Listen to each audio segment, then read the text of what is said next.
Radhe Radhe everyone, welcome back to my channel. তো গলার অবস্থা শুনে বুঝতেই পারছো খুব একটা ভালো নেই। তো আজকে বৃন্দাবনে আমাদের সেকেন্ড ডে, তো তাই জন্য সকাল সকাল উঠে স্নান করে নিয়েছি। আর মাথায় জল নেওয়া হয়নি, কারণ প্রথমে আমাদের ডিসাইড করা ছিল না। বলতে আমাদের ডিসাইড ছিল যে আজকের দিনটা আমরা আগ্রা যাব। তো তাই জন্য সেভাবে আমি রেডি হয়ে নিয়েছিলাম। আর লাস্ট মোমেন্টে আমি জানছি যে না, আগ্রা না, আমরা যাচ্ছি বারসানা। তো তার জন্য একটু রেগে গেছিলাম, যে মানে অন্য প্ল্যান ছিল। তো তাই আর রাগ করে লাভ নেই, রেডি হয়ে গেছি, এখন বার হব আমরা। তো গাইজ, কীরকম লাগছে আমাকে বলো। তো অবশ্যই কমেন্ট করে জানিও যে কীরকম লাগছে। তো এখন আমরা একটু ব্রেকফাস্ট করে নেব আর তারপর বেরিয়ে পড়ব, কারণ খুব অনেকটাই দেরি হয়ে গেছে। আর ড্রাইভার কাকু আগে থেকে এসে গেছেন, কারণ ওনাকে বলা হয়েছিল যে আমরা 7:30 8টা নাগাদ বার হব, কিন্তু রেডি হতে হতে হয়ে গেছিলো 10টা বেজে গেছিলো। তাই উনি কিন্তু একদম পাক্কা 8টার সময় চলে এসেছিলেন, এবং ওনাকে অনেকক্ষণ ওয়েট করাই আমরা, কারণ আমাদের খুবই লেট হয়ে গেছিলো। কারণ বুঝতেই তো পারছো, এখন তো ঠান্ডার দিন, আর যা ঠান্ডা পড়েছিল সেই টাইমটাই, মানে প্রচণ্ড ঠান্ডা, বলে বোঝাতে পারবো না। তো তাই একটু লেট হয়ে গেছিলো, কারণ বাচ্চাদেরকে রেডি করা, নিজেদের উঠতে উঠতে তো শীতকালে অনেকটা লেট হয়ে যায়। আর বাইরে ঘুরতে গেলে তো বুঝতেই পারছো, তো তাই একটু লেট হয়ে গেছিলো। তো আমরা আর খুব একটা লেট করলাম না, জলদি ব্রেকফাস্ট করে বেরিয়ে পড়েছি। আর এই যে দেখতেই পাচ্ছ, খুবই সুন্দর প্রাকৃতিক দৃশ্য এখানে, মানে প্রতিটা দেখতে পাচ্ছ। আমাদের সাইডে দেখবে যে এতটা সব সময় কিন্তু চাষ থাকে না সব জায়গায়, আর এখানে দেখতে পাচ্ছ এখনো কত চাষ।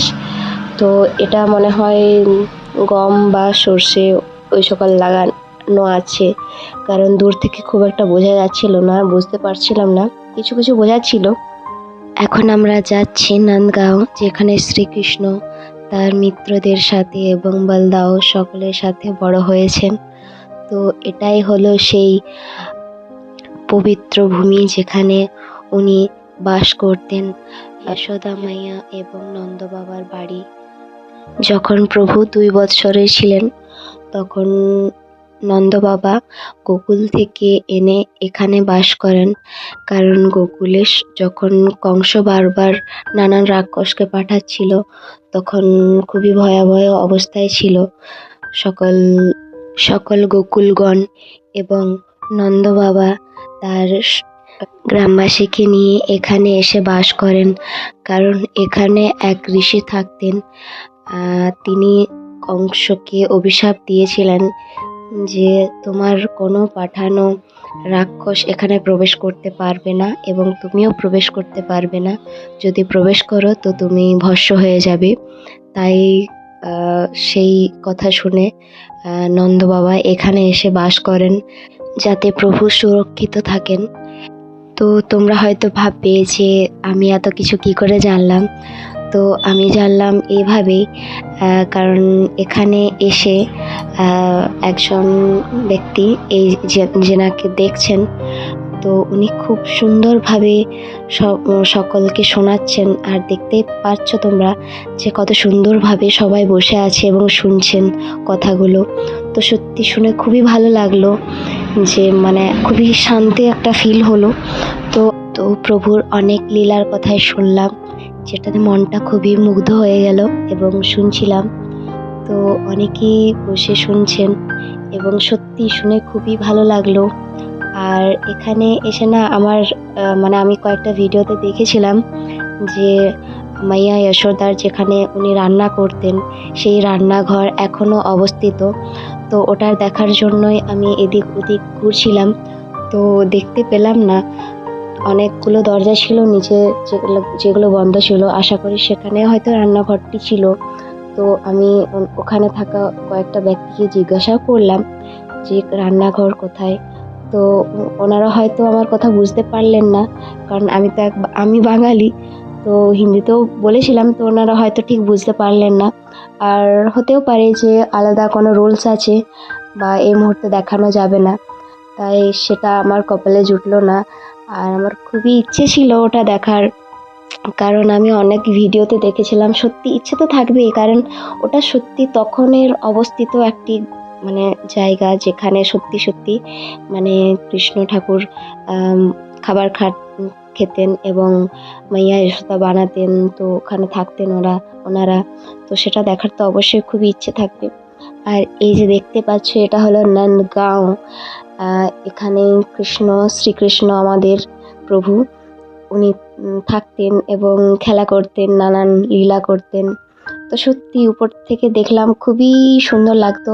আর ওনাদের বাড়িটা এত উপরে করার একটি কারণ ছিল, যেটা শুনলাম, বলছিলেন যে যাতে নন্দ বাবা সব উপর থেকে দেখতে পান, যে কোনো কংসের পাঠানো রাক্ষস বা নানান ইয়ের জন্য যাতে সব কিছু নজরে রাখতে পারেন, সেই জন্যই নাকি এত উঁচুতে বানানো হয়েছিল।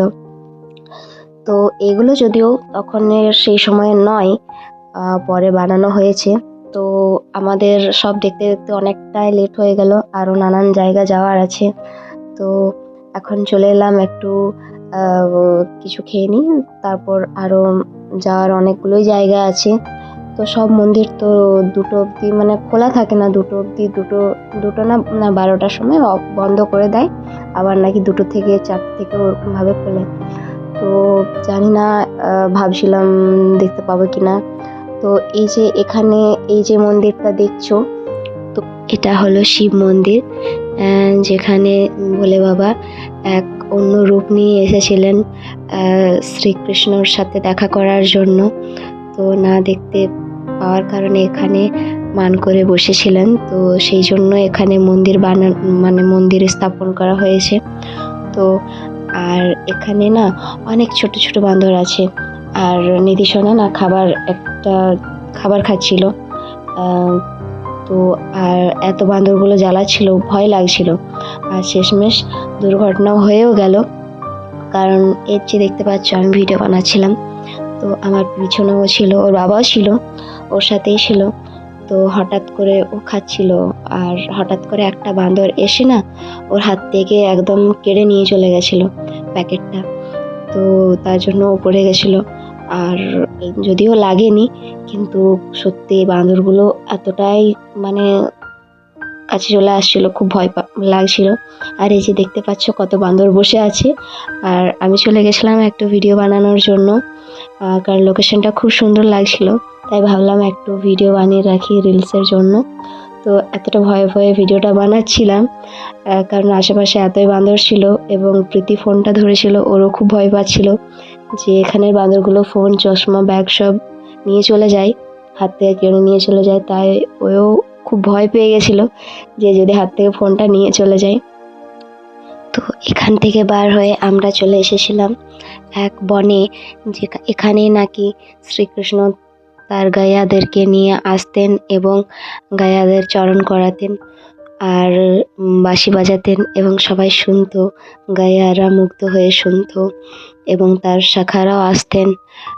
তো এটাই সেই জায়গা এবং সেই বন যেখানে উনি অনেক লীলা করেছেন।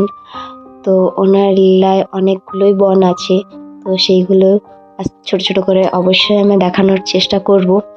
তো সকল বনগুলো কিন্তু একটা ভিডিওতে থাকবে না, যেটা আগের ভিডিও ছিল সেই আগের ভিডিওতে দেখেছো তোমরা হয়তো, যারা যারা দেখেছো, নিধি বন দেখিয়েছি, ওটা এক বন যেখানে উনি লীলা করতেন। তো যারা ভিডিওটি দেখোনি আগের ভিডিওটি, তারা অবশ্যই দেখে নিও। আর প্লিজ আমার চ্যানেলটি যারা নতুন দেখছো ভিডিওটা, তো অবশ্যই সাবস্ক্রাইব করে দিও এবং পাশে থাকা বেল আইকনটি ক্লিক করে দিও, আর একটি লাইক করে দিও, পারলে কমেন্টও। তো চলো এবার আমরা এখান থেকে বার হয়ে যাই, অনেকটাই লেট হয়ে গেছে, কারণ আমরা তো জানি না যে বারসানা কতক্ষণ অবধি খোলা থাকবে। যদি গিয়ে দেখতে না পেলাম, দর্শনই না হলো, তাহলে মনটা খুবই খারাপ লাগবে। তো চলো এবার আমরা বারসানার উদ্দেশ্যে রওনা দিই।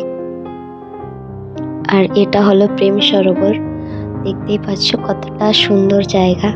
সত্যি মানে বৃন্দাবন আসার প্ল্যানটা ডিসাইড করাটা সত্যি খুবই ভালো হয়েছে, কারণ এত সুন্দর জায়গা মানে বলে বোঝাতে পারবো না, আমার তো খুব ভালো লেগেছে। আর এই যে দেখতে পাচ্ছ আমরা এখন বারসানা প্রবেশ করব। আমরা এখন বারসানা চলে এসেছি। আর সত্যি খুবই ভয় করছে, খুবই ভয় পাচ্ছি। আমি জানি না দর্শন করতে পারবো কি না, কারণ অনেকটাই লেট হয়ে গেছে। কারণ আর প্রীতি ওরা একটু আগে চলে গেছে, কারণ আমরাই বললাম যেতে, কারণ আমার ওর মধ্যে একটা ঝগড়া হয়ে গেছিলো মাঝখানে। তো তাই জন্য আমি একটু রেগে গেছিলাম, সেটার জন্য খুবই রাগ লাগছিল নিজেকে যে কেন রেগে গেলাম। লসটা তো আমারই হলো, কারণ সবার মুখে শুনছি অনেক লেট হয়ে গেছে, সবাই এত তাড়া করছে।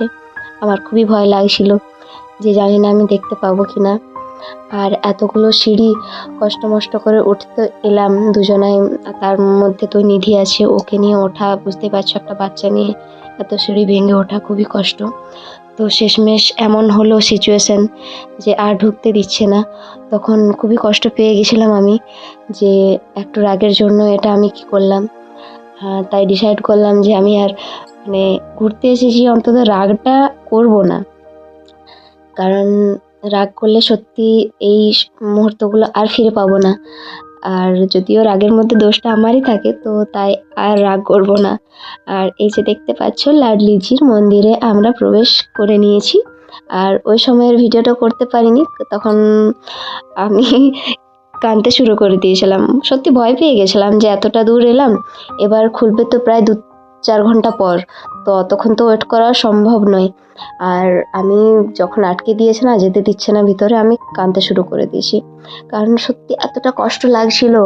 মানে এতটা কষ্ট যে কি বলবো, যে এত দূর এসেও আর আমি ঢুকতে পারবো না, দেখতে পারবো না, খুবই কষ্ট লাগছিল। তো না, লাডলিজির কৃপাতে আমরা চলে এসেছি। আর এটা হলো লাডলিজির মন্দির, খুবই সুন্দর লাগলো। তো চলো তোমরাও আমার সাথে দেখো। আর দেখতেই পাচ্ছ কতটা ভিড়, সত্যি একটু নিঃশ্বাস নেওয়ারও জায়গা নেই, এতটা ভিড়। তো এতটা ভিড়, তাই বেশিক্ষণ ওখানে থাকতে পারলাম না। ইচ্ছে তো ছিল থাকার, কিন্তু এতটা ভিড় যে নিধির কষ্ট হচ্ছিল, তাই ওখানে আর বেশিক্ষণ থাকলাম না, বার হয়ে এলাম। তো এতটা কষ্ট করে সিঁড়ি দিয়ে ওঠার পর সত্যি বলছি আর কিন্তু সিঁড়ি দিয়ে আমার কিন্তু সত্যি ইচ্ছে নেই, আর পারবও না, কারণ এতগুলো সিঁড়ি খুবই কষ্ট করে উঠেছিলাম, তাই আর সিঁড়ি দিয়ে নামার চেষ্টা করলাম না। রুট ছিল তো ওখানেই চেপে গেলাম। আর আমার যদিও কোনোদিন চাপিনি, তাই চাপারও ইচ্ছে ছিল, ওটাও সব পূর্ণ হয়ে গেল। তো সত্যি উপর থেকে নিচটা এতটা সুন্দর লাগছিল, এই যে দেখতে পাচ্ছ তোমরা কতটাই সুন্দর লাগছে। তো ওখান দিয়ে নেমে চলে এলাম আমরা। ওখানে নেমে পরেই একটি ছোট্ট পাড়া পার্ক ছিল, যেখানে নিধিরা একটু খেলে নিল, তো খুব ভালো লাগছিল ওদেরও। এখন একটু খিদে পেয়ে গেছে, কারণ অনেক সকাল সকাল বার হয়েছি, তো অনেক সকাল বলতে 10টার সময় বার হয়েছিলাম। তো সেইভাবে ব্রেকফাস্টও খুব একটা করা হয়নি, কারণ লেট হয়ে গেছিলো, তাই ওখান দিয়ে চলে এলাম। আর এটা যে দেখছো, এই সরোবরটা হলো যেখানে রাধারানী ওনার মেহেন্দি ধুয়েছিলেন, তাই এটাকে মেহেন্দি সরোবর না কিছু একটা বলে, মেহেন্দি সরোবরে হয়তো। তো এখানে রাধারানী ওনার মেহেন্দি লাগানো হাত ধুয়েছিলেন। और श्याम कुंड राधा कुंड आगे है, गोवर्धन से पहले, यहाँ से 15 किलोमीटर दूर है। गोवर्धन जाओ, गोवर्धन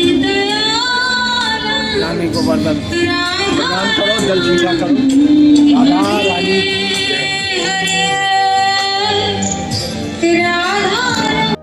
তো আমরা ওখান থেকে বার হয়ে চলে এসেছি একটা হোটেলে, কারণ দুপুর 3টে বেজে গেছিলো, এখন একটা তো খাবার খেতেই হবে। তো যাই বলো তাই বলো, এখানে না খাবার একটু ভালো লাগলো না, আমার তো একটু ভালো লাগলো না, কারণ আমাদের বেঙ্গলের খাবার উফ ওয়াও যাকে বলে, তো আমার খুব একটা ভালো লাগলো না। তো মানে সব জায়গায় তো সমান হয় না, হতে পারে অন্য জায়গায় ভালো বানায়, তো এই হোটেলটাতে আমার ভালো লাগেনি। তো এখন আমরা চলে এসেছি রাধাকুণ্ডতে এবং শ্যামকুণ্ডতে। তো আমার গুলিয়ে গেছে যেটা রাধাকুণ্ড না শ্যামকুণ্ড, আই থিঙ্ক এটা রাধাকুণ্ড। তো তো এখন রাধাকুণ্ড দেখে নিলাম, তো এবার আমরা শ্যামকুণ্ডতে চলে যাব। তো আমাদের প্ল্যান ছিল যে দেখেছিলাম যে শ্যামকুণ্ড, রাধাকুণ্ড এখানে স্নান করতে হয় হাজব্যান্ডের সাথে যদি করা হয় খুব ভালো। তো আমাদের কপালে ছিল না, কারণ এই কারণেই তখন ঠান্ডাটা এতটাই ছিল যে ওখানে স্নান করা বারণ হয়ে বন্ধ করে দিয়েছিল সকালবেলা স্নান করা, কারণ এতটা ঠান্ডা যে প্রবলেম হয়ে যাচ্ছিল বয়স্কদের। আর বুঝতে পারছো তো ঠান্ডায় স্নান করলে কতটা প্রবলেম হয়, তো সেই জন্য বন্ধ করে দেওয়া হয়েছিল। তো এটা হলো শ্যামকুণ্ড। তো দেখতে পাচ্ছ খুবই সুন্দর জায়গা। আর ইচ্ছে ছিল স্নান করার, তো হলো না। আর আমরা দুপুরবেলা এসেছিলাম, ওটা জানার পরই এসেছি যে এখন বন্ধ আছে, করা যাবে না। তো ওখান থেকে বার হয়ে এখন চলে এসেছি আমরা কৃতি মন্দিরে। তো এটা হলো কৃতি মন্দির। তো যদিও আমাদের প্ল্যান অনুযায়ী আমরা এখান থেকে বার হয়ে গেছিলাম আর এদিকে আসা হতো না, তো এটা সাকসেস হয়েছে একমাত্র প্রীতির জন্য, কারণ ও বার্সানাতে ওর ফোনটি হারিয়ে ফেলেছিল। আর আমরা সব কিছু দেখার পর বার্সানা থেকে তো আমরা 2:30 নাগাদ বার হয়ে গেছিলাম। তো ওখানে 2:30টার সময় ও ফ্রুট স্যালাড, ও আর আমি একটা দোকানে গিয়েছিলাম, একটা স্টলে চুড়ি কেনার জন্য। আর চুড়ি কিনতে কিনতে হয়েছেটা কি, বাচ্চাগুলো একটু জ্বালাচ্ছিল, দিয়ে ফোনটা ও নামিয়েছে আর ভুলে গেছে চুড়ি নিয়ে পরে, দিয়ে চুড়িটা নেওয়া হয়নি আর ফোনটাও নেওয়া হয়নি। তো সেখান থেকে বার হয়ে গেছি আমরা। তারপর চলে এসেছিলাম বার্সানা থেকে আমরা প্রায় 1.5 ঘন্টা রাস্তা পার হয়ে গেছি। 1 ঘন্টা, 1.5 ঘন্টা হবে না, 1 ঘন্টা। তো তাই সেই মুহূর্তে কৃতি মন্দির বন্ধ ছিল, তাই আর আমাদের দেখা হতো না। তাই আমরা যেটা সবসময় ভাবি সেটা কিন্তু হয় না। আমাদের ওখান থেকে বার হয়ে যাওয়ার পরও কিন্তু ভাবিনি যে এটা কৃতি মন্দিরটা আর দেখতে পাবো বলে, কারণ প্ল্যান অনুযায়ী আমাদের একটু লেট হয়ে গেছিলো। তাই ভেবেছিলাম আর হয়তো দেখা হবে না কৃতি মন্দির, কারণ সবসময় সব মন্দিরগুলো খোলা থাকে না। তো দুটোর মধ্যে চুজ করতে হয়েছিল যে কৃতি মন্দির না ইস্কন টেম্পল বলতে ওই যে চন্দ্রোদয় মন্দিরটা, তো সেটাই আমরা চুজ করেছিলাম। কিন্তু সত্যি প্রভুর যা ইচ্ছে সেটাই হয়। যদিও ফোন হারানোটা ভালো জিনিস নয়, কিন্তু সত্যি ভাগ্যিস ও ফোনটা ভুলেছিল, সেই জন্যই আমাদের এখানে আসা হলো। তার জন্য সত্যি অনেক থ্যাংক ইউ তোমাকে।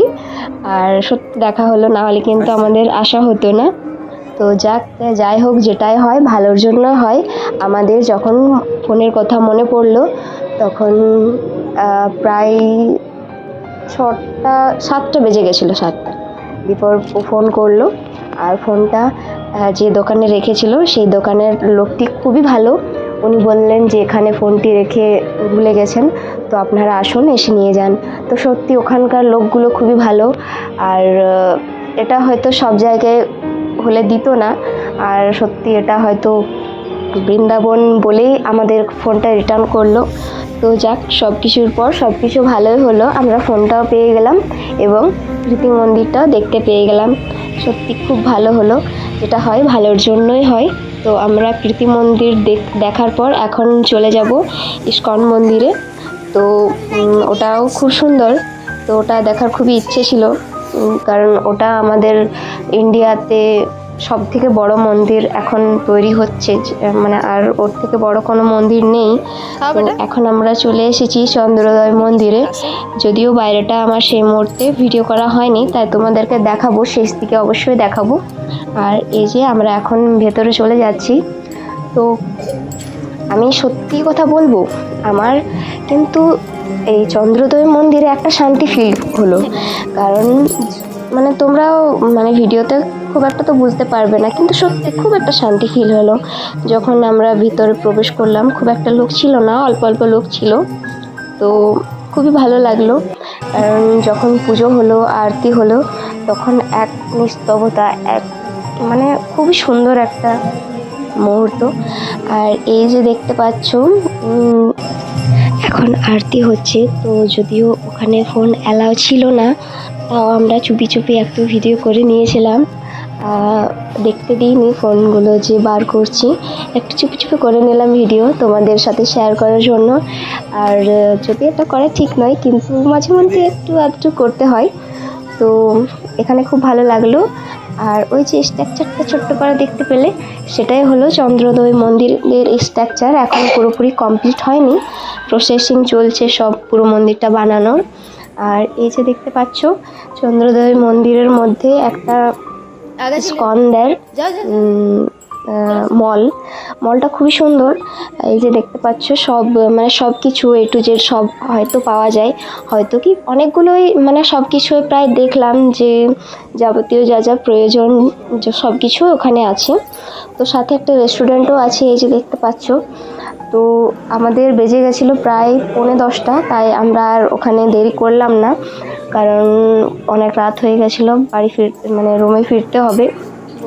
সকাল 10টায় বার হয়েছে, বাচ্চাগুলো ক্লান্ত হয়ে গেছিলো, তাই আমরা ওখানে আর বেশি খুব একটা লেট করলাম না, বার হয়ে গেলাম। তো সত্যি খুব সুন্দর জায়গা, এই যে দেখছো, অবশ্যই তোমরা আসবে। বৃন্দাবন এলে অবশ্যই চন্দ্রোদয় মন্দির দেখতে আসবে, খুব সুন্দর, খুব ভালো লাগলো। আর এই যে দেখতে পাচ্ছ মলটাও খুব সুন্দর, অবশ্যই তোমরা শপিং করতে পারো। তবে আই থিঙ্ক ভেতর তো গেলাম না, তবে একটু কস্টলি অবশ্যই হবে, কারণ স্কন্দের বটে। তো এই যে দেখতে পাচ্ছ সব কিছুই আছে। তো চলো এবার বাইরে যাই, কারণ অনেকটাই লেট হয়ে গেছে। তো আজকের জন্য এত দূরই, দেখা হবে নেক্সট ভিডিওতে। অবশ্যই ভিডিওগুলো আমার সব দেখো, তোমরা অল্প স্বল্প হলেও বৃন্দাবন দেখতে পাবে, যারা যারা এখন অবধি যাওনি অবশ্যই দেখতে পাবে। আর প্লিজ একটা সাবস্ক্রাইব করে দিও, আর একটা লাইক, আর পারলে কমেন্ট করে দিও। তো বাই গাইজ, রাধে রাধে, সবাই ভালো থেকো এবং নেক্সট ভিডিও অবশ্যই দেখো। Bye bye.